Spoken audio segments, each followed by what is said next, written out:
and welcome back down to the woodshed. I'm about to go and get my forge going because I want to forge a couple more blanks for horseshoe knives. I've got one that's already shaped. All I want to do is cut out the shape of the blade that I'm going to use, and then I'm going to attempt a case hardening. Horseshoes are made of mild steel these days, and you can't really induce any hardness into it. From what I understand, the best that you can hope for is a very surface coat of hardening on top of the knife surface. With that being said, I'm still going to go through a kind of process just to do it out of practice. I've been using my two horseshoe knives in the field for bushcraft, and they've served me extremely well. I do regularly sharpen them. I have to regularly sharpen them. There is no carbon in horseshoes, or very little, so you're never ever going to get a decent blade. In fact, most people wouldn't even bother trying to create a blade from a horseshoe for the purposes I want to use it. But that being said, it is a novel concept, and let's face it, it is metal, and even back in the Bronze Age, when that metal was extremely soft, people were still using it and able to get sharp edges. I can get a sharp edge on those knives, and they will stay sharp for the limited time I use them. It's only then for me to resharpen. It's no big hardship, and I enjoy the novelty factor, not only of making them but actually having them. Horseshoes, there's a lot of folklore and tradition around them, and I enjoy that fact while using the tool in itself. So what I'm going to do is I'm going to go up and pre-select two more horseshoes. I'm going to cut them to get them to the rough dimension that I'm going to start forging. Then I'm going to get the fire pit going, and then we're going to draw the template on the actual blank that I've got, cut it with the grinder, and then pre-shape it, and then we're going to do this hardening, if you want to call it that, or if I'm wasting my time, which a lot of people would say, most people would say, I'm still going through the process anyway. So yeah, let's start getting things going.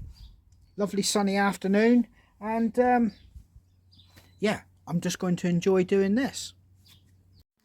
Right, we're going to walk up. I've got a bucket load of horseshoes in the shed, so I'm going to pick some which I think would make some good blanks. Let's go in here. I have horseshoes everywhere. I was going to use them for other craft projects. That bin is full of horseshoes there, that container, but it's just too heavy to keep pulling in and out.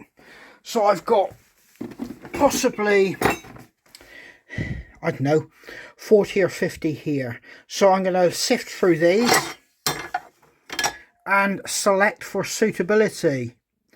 Obviously I don't want any of the holes in the blade. Don't want no holes in the blade if I can help it. So I've got to look at the space that I've got to hammer out and basically pancake out a blade from it. So yeah, some of these are more worn than others, and by that I mean they've done a lot of road. I mean, you take that one there, it's smaller, but it looks in really good condition, to be honest with you. It's all the edges are pretty clean. The actual metal isn't pitted and damaged by road work. Yeah, so that looks a nice one. But what you've got to bear in mind, you've only got from that hole to that hole that much that you can get a blade from. And this one looks like it's the manufacturer's got a really deep running valley, so I'm not going to use that one.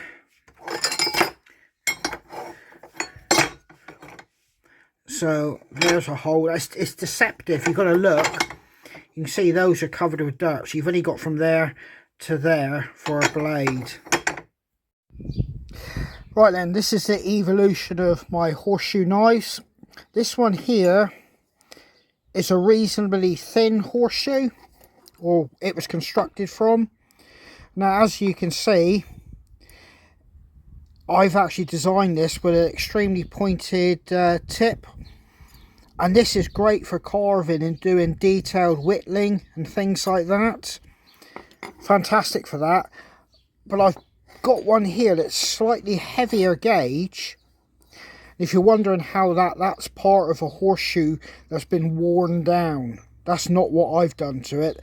That's just the general wear of the horseshoe. You've got to understand these are all old used horseshoes, so the metal isn't going to be actually of perfectly flat standards. But I've given this almost, you'll have to excuse the terminology, almost like a Bowie styled type tip. And because I've got a longer, flatter blade on this one, it's fantastic for doing bushcraft things like battening and doing more heavy gauged work than this one. But in any case, this is the blank I've got. I've got a curved handle because quite simply it allows you, as you can see, holding it, to apply a lot of pressure. This blade isn't very big, but it's quite thick, leading down into a, well, I've shaped that blade to come down quite thin. So the style of blade that I actually cut out of this blank is going to be quite important to preserve the length of this cutting edge. So yeah, let's crack on. Issues with my forge is a normal wood fire 600 degrees. I need to get it up well over 1,000 to be able to forge this mild steel without cracking it or damaging it. So yeah, let's start making things happen. Right, horseshoe selected actually, a nice big thick one there. That's going to be for another style of bushcraft. All I'm going to do with these is create blanks today. This one here is a bit thinner and it's a bit more uniformed on part of the horseshoe. I'm going to try, I think I'm going to try and make a friction folder at some point. So I'm just going to cut this out to and pancake it to the rough dimensions that I may want to use. But yeah, my idea is to try and do a friction folder. Whether I achieve it, I don't know.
Right, just a quick recap.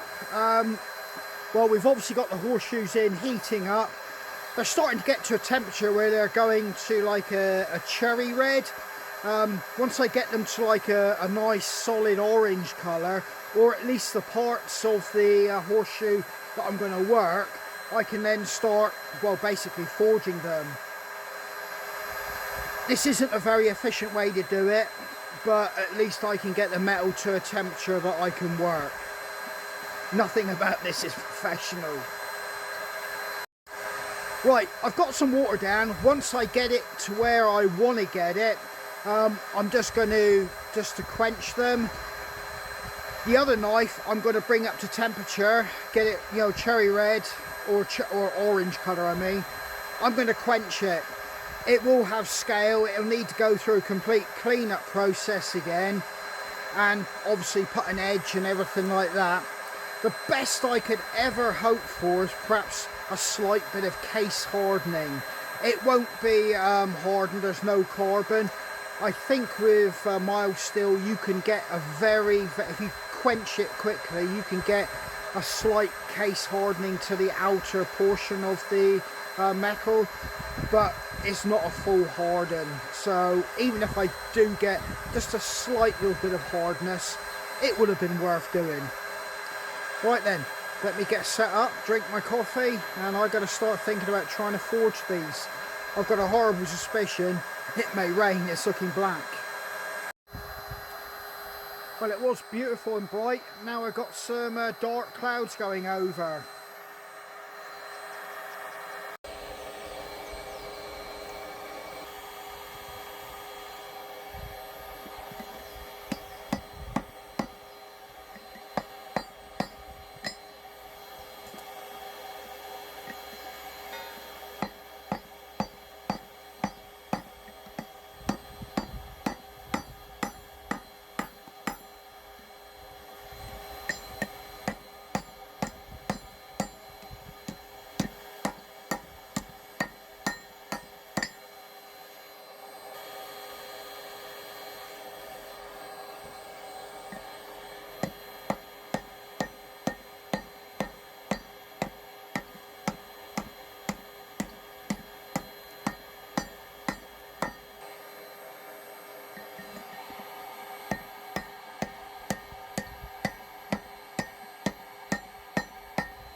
Right, so what we've achieved here is create 2 blanks that I can work with in the future. That other one I've been working on, like I said, we're going to endeavour to try and give it a small percentage of a case harden. If it doesn't, it just means that I've gone through the process and I've got to clean it up again later on or at a later date. But we're going to give it its best chance. But that knife in there is looking quite nice at the moment. Now I've come up to the workshop because there's so much noise down by that air pump. But that blade is becoming completely cherry orange all the way through. Once I'm happy, I'm going to take it out, quench the blade part of it and hold it there for a while, take it out and let the heat run from the handle back into the blade. I watched a young lad that was making these kind of knives, and he explained that what you're doing is case hardening and tempering at the same time. Like I've been saying all the way through this video, if at all you're putting any hardening on these blades. But in any case, I'm happy with the other 2. They're holding up and they're doing a good job in the field when I'm bushcrafting.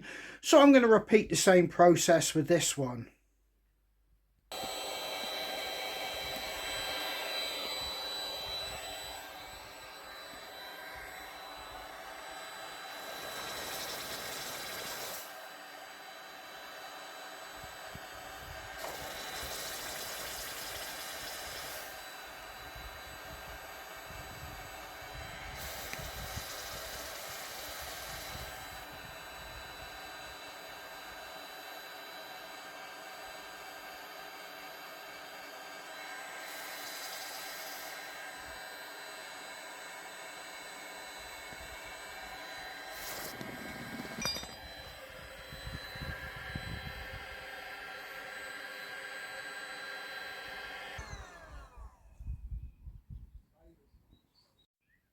Well, you can see the evolution of my knives there. We're missing one which I had to destroy to be compliant with UK laws that recently came in.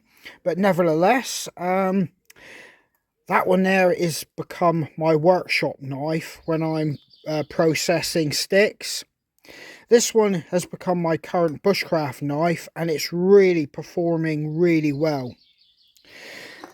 This one here, I think this will be a fantastic stick for when I go harvesting. I'm going to be able to trim little nodes and little stems and twigs coming out of hiking sticks that I've already taken from the hedge and process them down. And this blade I think will be, well, perfect for it. Obviously, we've heat treated it or attempted to, so that's got to be all cleaned back up to get it to that point and an edge put on this blade. It is an absolutely, well, cracking little knife there. It's really thick, so it's going to be comfortable in the hand. And I can just see this being really good in the hand just to process sticks once you've cut them out of the hedge. Right, the 2 blanks. One of these I'm going to try and make a friction folder UK legal pocket knife. But which one, I don't know. But I've got 2 blanks to give it a go anyway. So we'll wait and see on that. But yeah, that's the evolution that we've got to so far.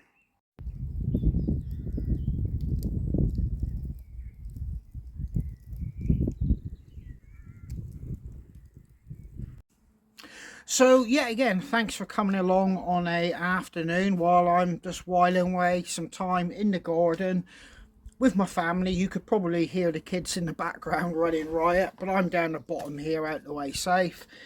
But yeah, thanks for coming along. We've turned, like I said, that blank that I had in the workshop, which felt like it was kicking around forever, into a blade, and it'll only take 5 or 10 minutes for me to clean that up and put an edge on it. I will probably do a very short video on me getting it into service, and we've created 2 blanks that we can now go on, and they're ready to be turned into bushcraft knives in a friction folder. So yeah, a very productive few hours. So I'm going to drink this wine and get the two dogs out for a walk before this rain comes and it gets dark. So from me down here, North Cornwall, in my woodshed by the fire pit, stay safe, take care, and I hope to catch you guys on the trail.